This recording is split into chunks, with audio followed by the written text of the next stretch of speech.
Do you believe in one man, one vote?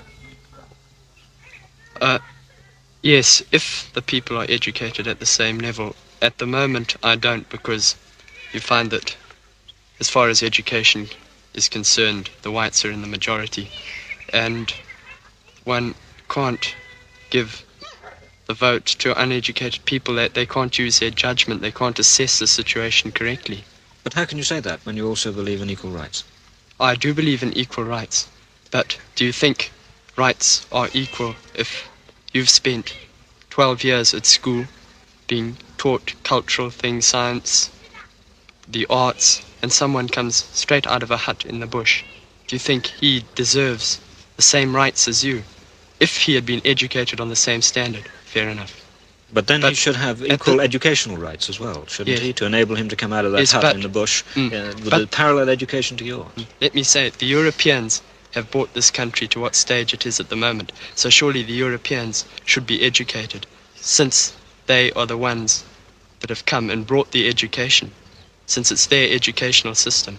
The African is at the same, some of them are at the same stage now that they might have been several hundred years. I do know one African who I probably respect more than any other person I know. Why? Because he's an intelligent person and his mind is developed. When I speak to him, I speak to an intelligent person, not to an African. To an equal? To an equal, yes. But this is, few and far between. Black African friends, we've got a few in our class, but it's very difficult to communicate with them. They seem to close up any time you try to talk to them. And we do go out of our way to make them feel at home. But I think so many of them have been rebuffed by other whites that they feel that they can't speak to anybody else. They don't seem to realize that not everybody's the same. We've all got different opinions. African people in this country are not at all worried about what political ideology they follow. If communism is going to bring them freedom, they will accept that ideology. So if the British government and the British people still want some friendship with the African people in this country, they must see that they satisfy him by helping to give him freedom.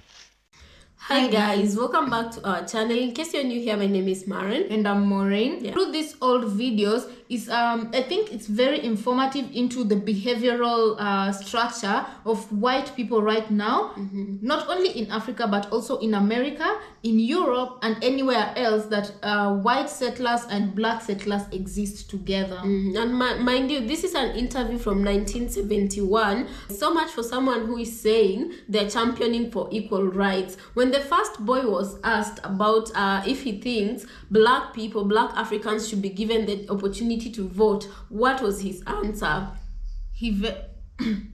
From what I understood, he vehemently refused for Africans to be given a right to vote, and this, in his opinion, was because a person who was coming from a grass hut bush, that was in a bush, could not be allowed to vote.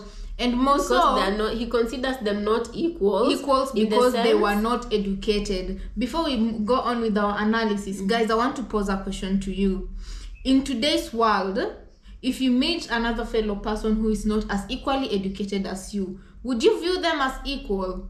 As you answer that question in the comment section, that's an ambiguous question. It is, right? Yeah, because even me, if I met someone who's, let's say, academically challenged, or not, let's not say academically challenged, but if I met someone you're more accomplished than that person, exactly, academically. To be honest, I wouldn't feel we are equals, because even when we sit down and have conversations, I feel like that is they something won't that challenge you.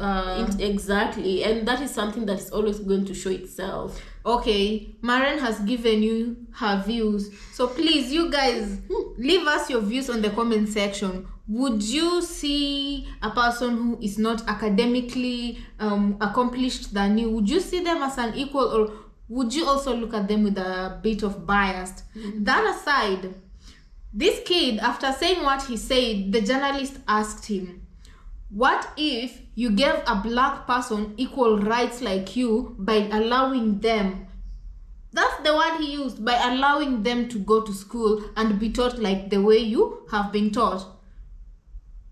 My logic would predict for an equality championing boy, When you ask that, the first thing would be for you to say, yes, when are they coming to school? Exactly. Bring them tomorrow, For me, in this 21st century, if I meet someone who is not as academically as accomplished as I am, and I'm asked if they should be given a chance to measure up, I really would like this person to measure up so that I could be mentally stimulated by conversations in the society I have with this group of people, But this boy, the answer he gives to this journalist when he's asked, should black people be allowed to go to school? He says they should not be allowed to go to school because British people are the ones who've come with that education system, with technology. So it's only fair for it to belong to British people alone. And black people should stay in the bushes, from how he was speaking. That is still a supremacist mindset, because what I'll say is, if you feel like white people are the only people who are entitled to that kind of education because you're the ones who brought it, look at where you're sitting. Where are you? In Your Africa. behind is seated in an African man's land. Exactly. And if you don't want them, if you feel like that should be exclusively for only white people, take your technology and your education, take it back to, because where you're sitting, you're oppressing these people, first of all, by denying them basic things you call rights when it comes to your kind of people, the right to vote, and you're on whose land? You want to govern who with those voting systems. Exactly. Anyway, that aside, you guys. So this guy said what he said, and you can see right from the days of colonialism, the way they were trying to hinder black people from gaining education. This is the same thing that is also happening in America till today. Yeah, on that, before we continue, this Kenyan lady who went to Germany and then she was deported. Actually, she didn't go. Her mom went, married a white person, and then they went to Germany, and the kid got deported because she couldn't cope. She was deported. And there's a whole thing, a lot of things that led to her being deported back to Kenya, of which she says when she came back, they gave her, because she agreed, she allowed them to deport her, She didn't put up a fight. They gave her some little money and some training to come back so that she wouldn't come back to Kenya. She went when she was quite young. She wouldn't come back to Kenya skillless and not knowing how to earn money, and her mom was still in Germany, So this lady was saying that in Germany they have, I don't know, if you guys are watching and you relate to this, let us know, because we'd like you to also share with us your experiences. This girl was saying she wanted to practice medicine, right? She wanted to do medicine, but the people, they couldn't allow her to do that. They dictated to her when she was applying for university. Right. They told her, don't do medicine. Instead, this and this would be better suited for you. So what he's saying here, we can see even up to today's world, where black people and white people live, systems have been set up so that black people cannot get equal rights and become second-class citizens when compared to their white companions. And these kids are showing a great example of that. Right. And for a kid to grow up with that kind of entitlement and mentality is something systemic. And see it as something quite okay and normal. It's very systemic. And he doesn't see that point where he's saying black people aren't equal to us because they're uneducated, and he's provided with another solution. Okay, let's take them to school. And he's like, no, because white people are the ones who came, it's like someone right in today's world saying, I'm not racist, but then again, the actions you take towards the other people, POC, the action speaks louder than the words you talk of. You understand? So right. And if you're asked what can be done to change these racist tendencies, should we fix the system? No. Leave the system. It's fine as it is.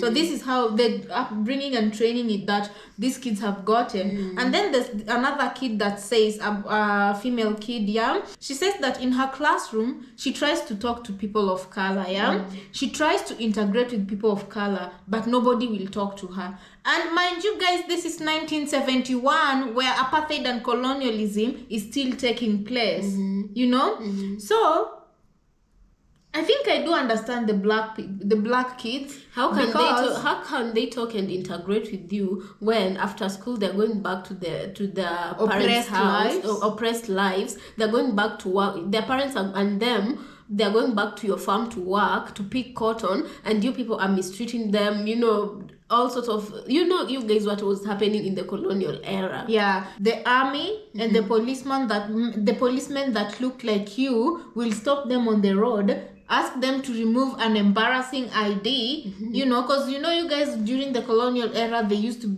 carry a very big placard. Here in Kenya, they called it the kipande system, right?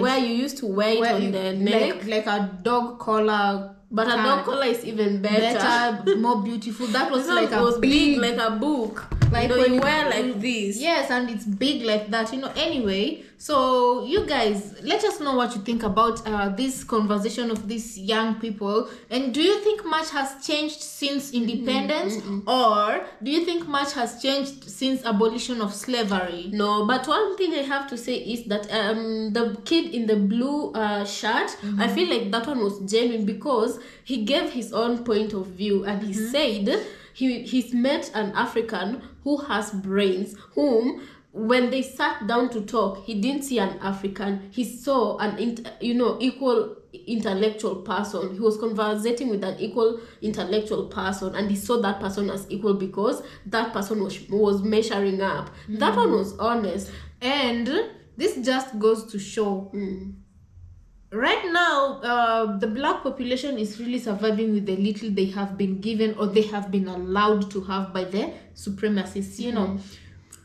How great would the black people be if they were just given equal opportunities as the white people? Like the white people. Yeah. Because one of their own is saying he met a person who measured up and was extremely intelligent. And this brings me to the video we posted of Leo Mohammed. Leo Mohammed was talking about in his speech how if you give a black person an opportunity, they're going to conquer, you understand? Right. And he started giving examples saying in this world of sports, they tried preventing a black person to go into sports, but the moment a black person got a foothold into the sports, he conquered. Boxing, no white man could conquer the world of boxing like the black man did. Like literally, even tennis, he gave an example of the Serena Williams and the sister. Golf gave an example of Tiger Woods. So literally to say, black people are conquerors.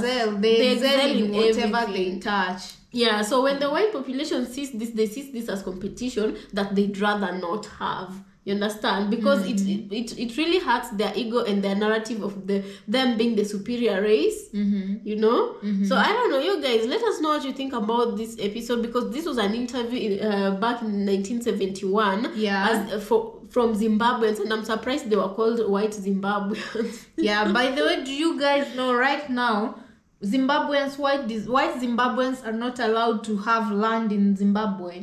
I don't know if that law has changed ever since I heard of it, but from what I know, they are not allowed to have land, and those who owned lands that their ancestors stole from black people were chased out of Zimbabwe. I wish all African countries could do that. Yeah, I don't know what's the difficult thing in this, because if you look at Uganda, during the days of Idi Amin, although he's not such a popular he's popular, but not for the right reasons, right? Yeah. Idi Amin chased Indians away from Uganda, and it's why people normally mock them, that it's why they are poor in East Africa. But Idi Amin chased Indians from Uganda, and he Zimbabweans chased white people from Zimbabwe. Yeah, and Idi Amin also chased Caucasians away. I remember there's a documentary I was watching about Idi Amin. Literally, he was enslaving white people in his country. Can you imagine? You guys know the era of Idi Amin. If you're a black person and you've read black history, especially of Africans, you know how the terror of Idi Amin. He was a crazy man. Idi Amin in his era, he had white maids. He had white men carry him around. You know the way white people were during the colonial era, the way white people would make black people carry them, like, I don't know. That is how Idi Amin had white people carrying him. And it was in those days. We need people with cojones, who have golden cojones like Idi Amin's, but now gear them towards the right. Yeah. So guys, we've gotten to see the minds of white youths in Zimbabwe during 1977, and we want to 1971, and we want to ask you guys, do you think much has changed from that era and now? Do you think the other race has come a long way in changing their ways, or do you think they still are the same? You guys let us know in the comment section, and if you're new to our channel, you can also consider subscribing to this channel. So until then, see you.